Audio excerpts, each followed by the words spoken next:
Hello दोस्तों, आपका most welcome है हमारे चैनल में।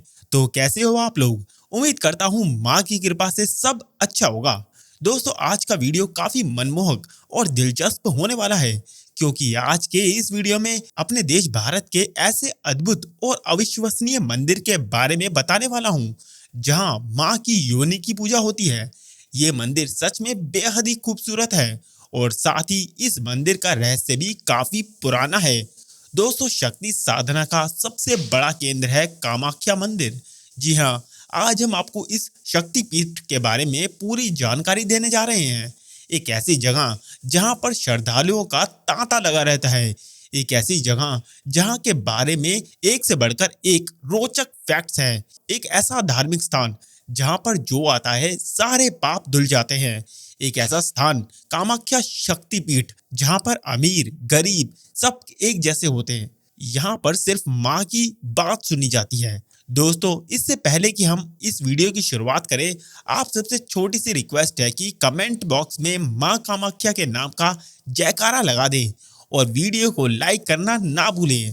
तो चलिए शुरू करते हैं आज का नया सफर और जानते हैं इस मंदिर के बारे में। कामाख्या शक्तिपीठ गुवाहाटी के पश्चिम में 8 किलोमीटर दूर नीलांचल पर्वत पर स्थित है। माता के सभी शक्तिपीठों में से कामाख्या शक्तिपीठ को सर्वोत्तम कहा जाता है। माता सती के प्रति भगवान शिव का मोह भंग करने के लिए भगवान विष्णु ने अपने सुदर्शन चक्र से माता सती के मृत शरीर के 51 भाग कर दिए थे। जिस जिस जगह पर माता सती के शरीर के अंग गिरे, वहां पर शक्तिपीठ बन गए। कहा जाता है कि यहाँ पर माता सती का योनि का भाग गिरा था। उसी से कामाख्या महापीठ की उत्पत्ति हुई। कहा जाता है कि यहाँ देवी का योनि भाग होने की वजह से यहाँ माता राजस्वला होती है। मंदिर में नहीं है देवी की मूर्ति। इस मंदिर में देवी की कोई मूर्ति नहीं है। यहाँ पर देवी की योनि भाग की पूजा की जाती है। मंदिर में एक कुंड सा है जो हमेशा फूलों से ढका रहता है। इस जगह के पास में ही एक मंदिर है जहाँ पर देवी की मूर्ति स्थापित है। ये पीठ माता के सभी पीठों में से महापीठ माना जाता है। यह माता हर साल होती है राजस्वला। इस पीठ के बारे में एक बहुत ही रोचक कथा प्रसिद्ध है। कहा जाता है कि इस जगह पर माँ का योनि का भाग गिरा था, जिस वजह से यहाँ पर माता हर साल 3 दिनों के लिए राजस्वला होती हैं। इस दौरान मंदिर को बंद कर दिया जाता है। 3 दिनों के बाद मंदिर को बहुत ही उत्साह के साथ खोला जाता है। प्रसाद के रूप में मिलता है गीला वस्त्र। यहाँ पर भक्तों को प्रसाद के रूप में एक गीला कपड़ा दिया जाता है, जिसे अम्बुबाची वस्त्र कहते हैं। कहा जाता है कि देवी को राजस्वला होने के दौरान प्रतिमा के आसपास सफेद कपड़ा बिछा दिया जाता है। 3 दिन बाद जब मंदिर के दरवाजे खोले जाएंगे, तब वो वस्त्र माता के रज से लाल रंग से भीगा होता है। बाद में इसी वस्त्र को भक्तों में प्रसाद के रूप में बांटा जाता है। लुप्त हो चुका है मूल मंदिर।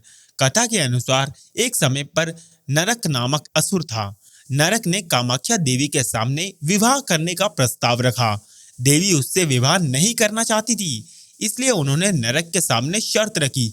शर्त यही थी कि अगर नरक एक रात में ही इस जगह पर मार्ग, घाट, मंदिर आदि सब बनवा दे तो देवी उससे विवाह कर लेगी। नरक ने शर्त पूरी करने के लिए भगवान विश्वकर्मा को बुलाया और काम शुरू कर दिया। काम पूरा होता देख देवी ने रात खत्म होने से पहले ही मुर्गे के द्वारा सुबह होने की सूचना दिलवा दी और विवाह नहीं हो पाया। आज भी पर्वत के नीचे से ऊपर जाने वाले मार्ग को नरकासुर मार्ग के नाम से जाना जाता है और जिस मंदिर में माता की मूर्ति स्थापित है उसे कामा देवी मंदिर कहा जाता है। मंदिर के संबंध में कहा जाता है कि नरकासुर के अत्याचारों से कामाख्या के दर्शन में कई परेशानियां उत्पन्न होने लगी थी, जिस बात से क्रोधित होकर महर्षि वशिष्ठ ने इस जगह को श्राप दे दिया था। कहा जाता है कि श्राप के कारण समय के साथ कामाख्या पीठ लुप्त हो गया। 16वीं शताब्दी से जुड़ा है मंदिर का इतिहास।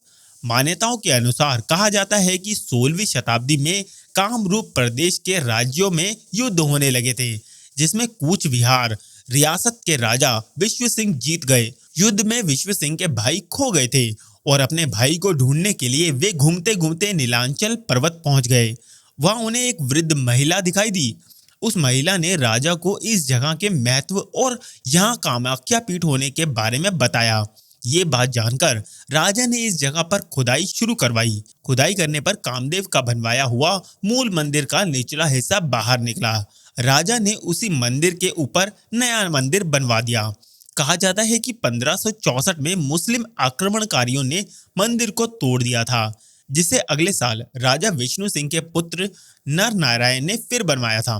दोस्तों, वीडियो में आगे बढ़ने से पहले दोस्तों, अगर आपने इस चैनल को अभी तक सब्सक्राइब नहीं किया है तो प्लीज इस चैनल को सब्सक्राइब कर घंटी के बटन को जरूर दबा दें, ताकि आने वाली ऐसी ही इंटरेस्टिंग वीडियो आपको सबसे पहले देखने को मिले।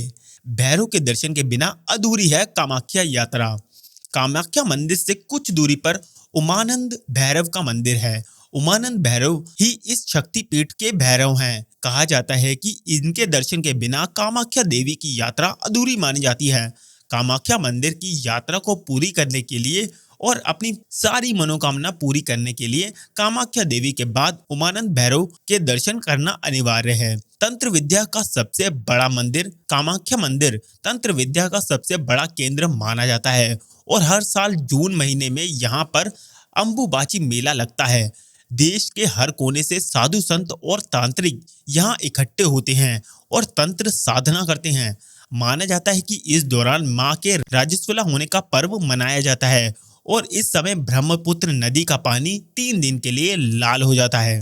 दोस्तों, कामाख्या मंदिर के बारे में ऐसा कहा जाता है कि यहाँ कामाख्या मंदिर की योनि के दर्शन करने से तमाम इच्छाएं पूरी होती है। कामाख्या मंदिर से कई रहस्य जुड़े हुए हैं, तो चलिए जानते हैं कामाख्या मंदिर की कहानी। कामाख्या देवी करती हैं 3 दिन तक आराम। एक और जहां देश की महिलाएं चाहकर भी मासिक धर्म के दौरान आराम नहीं कर पाती हैं, वहीं कामाख्या देवी के मंदिर की परंपरा उसके बिल्कुल ही विपरीत है। मासिक धर्म के दिनों में कामाख्या देवी को 3 दिन का आराम दिया जाता है। कामाख्या देवी को बहते रक्त की देवी भी कहा जाता है। ऐसी मान्यता है कि ये देवी एकमात्र ऐसा स्वरूप है जो नियमानुसार प्रतिवर्ष मासिक धर्म के चक्कर में आती हैं। इस मंदिर के बारे में ऐसा कहा जाता है कि यहाँ हर साल जून के महीने में कामाख्या देवी पीरियड्स में होती हैं और उनकी योनि से रक्त निकलता है और साथ ही उनके बहते रक्त की वजह से ब्रह्मपुत्र नदी का रंग भी लाल हो जाता है। प्रसाद में दी जाती है खून की रुई। कामाख्या मंदिर में हर साल जून के महीने में मासिक धर्म के समय 3 दिनों के लिए मंदिर को बंद कर दिया जाता है, लेकिन इस दौरान मंदिर के आसपास अंबुबाची पर्व मनाया जाता है। इस पर्व में सैलानियों के साथ साथ तांत्रिक, साधु और पुजारी भी मेले में शामिल होने के लिए आते हैं। इस दौरान शक्ति प्राप्त करने के लिए साधु और पुजारी पर्वत की अलग अलग गुफाओं में बैठकर साधना करते हैं। इस मंदिर में मां के दर्शन करने आए लोग मां की मासिक धर्म की खून से लिपटी हुई रुई को पाने के लिए घंटों लाइन में लगते हैं। यह है कामाख्या देवी की कहानी। धर्म पुराणों के अनुसार पिता द्वारा किए जा रहे यज्ञ की अग्नि में कूदकर सती ने आत्मदाह करने के बाद जब महादेव उनके शव को लेकर तांडव कर रहे थे, तब मां सती के प्रति भगवान शंकर का मोह भंग करने के लिए भगवान विष्णु ने अपने सुदर्शन चक्र से माता सती के 51 भाग कर दिए थे। जहां पर ये भाग गिरे वहां पर माता का एक शक्तिपीठ बन गया। यहाँ पर माता की योनि गिरी, जिस कारण से इसे कामाख्या नाम दिया गया। कामाख्या मंदिर का अंबुबाची मेला। कामाख्या मंदिर 51 शक्तिपीठों में से एक है। कहा जाता है कि यहाँ सती देवी का योनि भाग गिरा था। यही वजह है कि यह मंदिर सती देवी की योनि का प्रतिनिधित्व करता है। सती देवी की स्वत्याग से क्रोधित होकर भगवान शिव की विनाश का नृत्य अर्थात तांडव किया था। साथ ही उन्होंने पूरी धरा को नष्ट करने की चेतावनी भी दी थी। इसी नीति में भगवान विष्णु ने सती देवी के शरीर को अपने चक्र से 51 टुकड़ों में विभाजित कर दिया था। शरीर का हर हिस्सा पृथ्वी के अलग अलग हिस्सों में जाकर गिरा। यहाँ ये भी कहा जाता है कि यहाँ सती देवी भगवान शिव के साथ आया करती थी। कामाख्या माता तांत्रिकों की देवी। कामाख्या देवी की पूजा भगवान शिव की 9 वधु के रूप में भी की जाती है, जो कि मुक्ति को स्वीकार करती हैं और सभी इच्छाएं पूर्ण करती हैं। काली और त्रिपुर सुंदरी देवी के बाद कामाख्या माता तांत्रिकों की सबसे महत्वपूर्ण देवी है।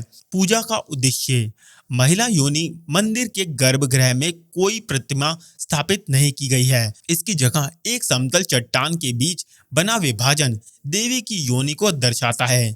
एक प्राकृतिक झरने के कारण ये जगह हमेशा गीली रहती है। इस झरने के जल को काफी प्रभावकारी और शक्तिशाली माना जाता है। ऐसी मान्यता है कि इस जल को नियमित सेवन से बीमारियां भी दूर हो जाती हैं। राजस्वला यानी मासिक धर्म को अशुद्ध माना जाता है। लड़कियों को इस दौरान अक्सर अछूत समझा जाता है, लेकिन कामाख्या के मामले में ऐसा नहीं है। हर साल अंबुबाची मेले के दौरान पास की नदी ब्रह्मपुत्र का पानी 3 दिनों के लिए लाल हो जाता है। पानी का ये लाल रंग कामाख्या देवी के मासिक धर्म के कारण होता है।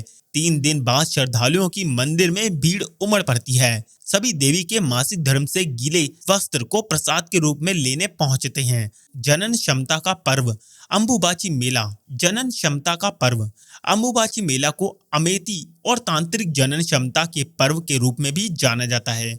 अंबुबाची शब्द की उत्पत्ति अंबु और बाची शब्द से हुई है। अंबु का अर्थ होता है पानी, जबकि बाची का अर्थ होता है उत्फुलन। ये पूर्व स्त्री शक्ति और उनकी जनन क्षमता को गौरवान्वित करता है। इस दौरान यहाँ बड़ी संख्या में श्रद्धालु आते हैं, जिससे इसे पर्व का महाकुंभ भी कहा जाता है। तंत्र सिद्धि और तंत्र विद्या का स्थल। अक्सर ये सोचा जाता है कि तंत्र विद्या और काली शक्तियों का समय गुजर चुका है, लेकिन कामाख्या में आज भी जीवन शैली का हिस्सा है। अंबुबाची मेले के दौरान इसे आसानी से देखा भी जा सकता है। इस समय को शक्ति तांत्रिक की दृष्टि से काफी महत्वपूर्ण माना जाता है। शक्ति तांत्रिक के ऐसे समय में एकांतवासी से बाहर आते हैं और अपनी शक्तियों का प्रदर्शन करते हैं। इस दौरान वे लोगों को वरदान अर्पित करने के साथ साथ जरूरतमंदों की मदद भी करते हैं।